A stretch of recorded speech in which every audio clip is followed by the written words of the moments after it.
Hi everyone, welcome back to the channel on the college process. Once again, I'm Ed from Principia Prep, and today we're going to be going over how does the student filing a tax return affect your financial aid. Now, before we start, if you're new to the channel and are looking for additional college content, please hit the subscription button down below. It will notify you guys when new videos do come out. As well as if you do enjoy today's video, please leave us a like. It does help the channel. As well as we are still running our scholarship program here, the James Russell Memorial Scholarship, which we run every year, giving away thousands and thousands of dollars to graduating high school seniors going off to college. If you want more information about our scholarship program, very simple. Down below in the description is the video explaining how our scholarship program works here at Principia. Also down below in the description is also our organization's Venmo, as well as our Buy Us a Coffee, if you want to help support the channel, allowing us to keep making these college videos for you guys out there. And with all that being said, let's jump right into today's video. How does the student filing tax returns affect your financial aid? Now, before we get all into this whole process, obviously if you guys are new to this and you're wondering, does the student's taxes affect the financial aid situation? The answer is basically yes. So in many cases, your goal is not to do taxes for the students from this perspective. The less information you have to give them, the more opportunities you have to essentially make it that you are able to get more financial aid assistance. Basically, the way to consider financial aid is very simple. You want to give them the exact amount of information they want and nothing more.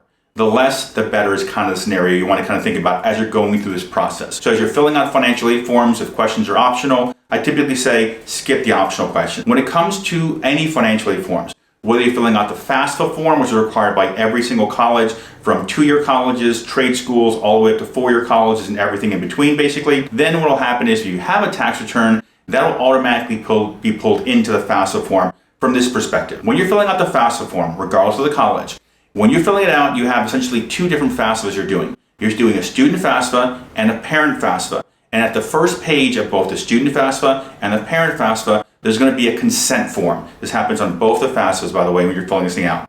So on both these first pages, on the consent forms, it's basically asking you, do you allow us, the U.S. Department of Education, i.e. the FAFSA people, to go into your tax return, the IRS, and pull them in through IRS retrieval tools, allowing us to basically go to the IRS, get your tax stuff, put it right into your FAFSA, so that way there's something for you to do tax-wise. Now, obviously, by doing that, they garner your information automatically, whether you want to give it to them or not.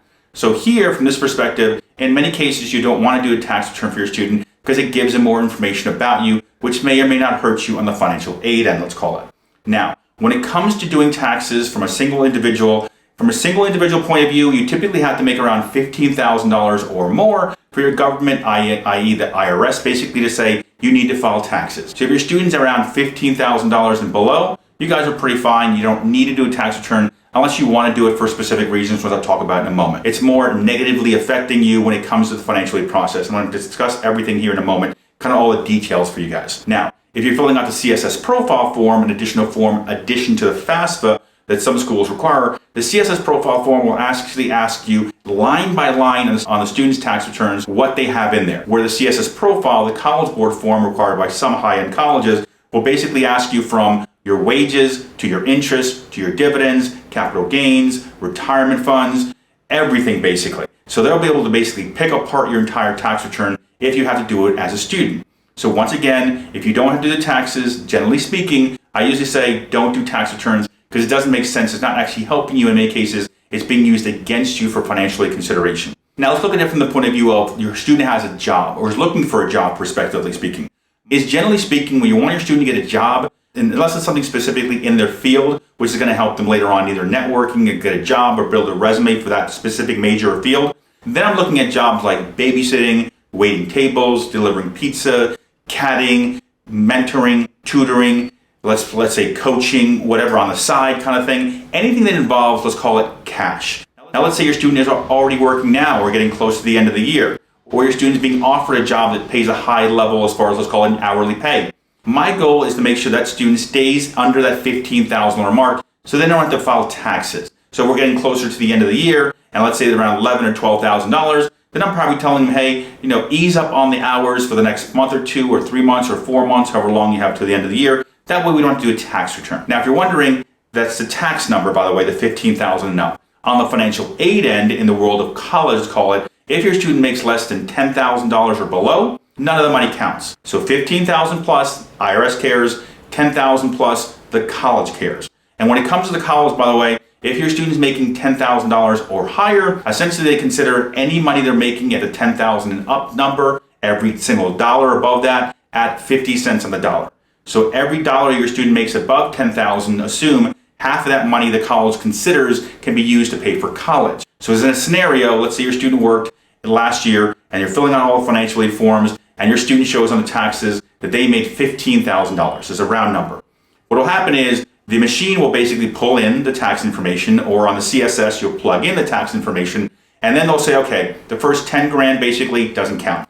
The remaining $5,000 of income we're showing here, we expect the student from their portion of the income can pay at least $2,500 towards the cost of college. This is why for me, typically doing a tax return doesn't make sense from a group perspective of trying to get aid from the college.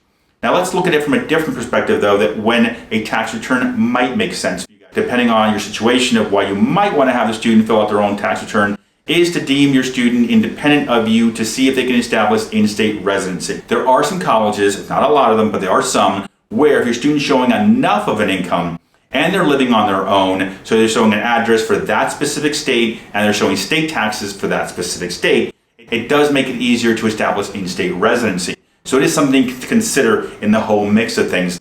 But first, I'd be checking with the school's housing department to see what they want if I'm considering doing this in a year or 2 years down the line, to see if I can establish them not so much as independent from me, specifically, i.e. the parents, but independent from us from the point of view of maybe they're still counting the parent stuff on the financial aid forms, but they're looking at the student with a high enough income, typically 35-40 range is what they're looking for, or above, to establish them as in-state residents. Obviously to reduce the cost, because as some of you already know, if you've done the research, some of the out-of-state schools you might be looking at, especially the public schools, their costs will go anywhere from 2 to 3 to 4 to 5 times what it is for in-state students. So obviously establishing in-state residency might be a key consideration of reducing costs for you guys. So at the end of the day, other than some minute specific scenarios, you typically don't want to do taxes for the student because usually it's used against you more than it is used in your favor. However, if you're looking to establish in-state residency, then it is a key to consider filling out the financial aid forms with your student having taxes at a higher level to see if we can get that in-state tuition cost reduction, let's call it. Now, if you need help in this process or you're new to this process and have no idea what you're doing, perfectly fine. I do help a lot of families throughout the college process, both admissions and financial aid. If you need help in the process, very simple. You can basically just, as you can see on the screen here, contact me directly. On the screen is my cell phone number. The best way to reach me is to send me a text message if you'd like to sit down and do a meeting if you need assistance in the process, or you can also email me as well. Other than that, thank you for watching today's video. Once again, my name is Ed from Principia Prep.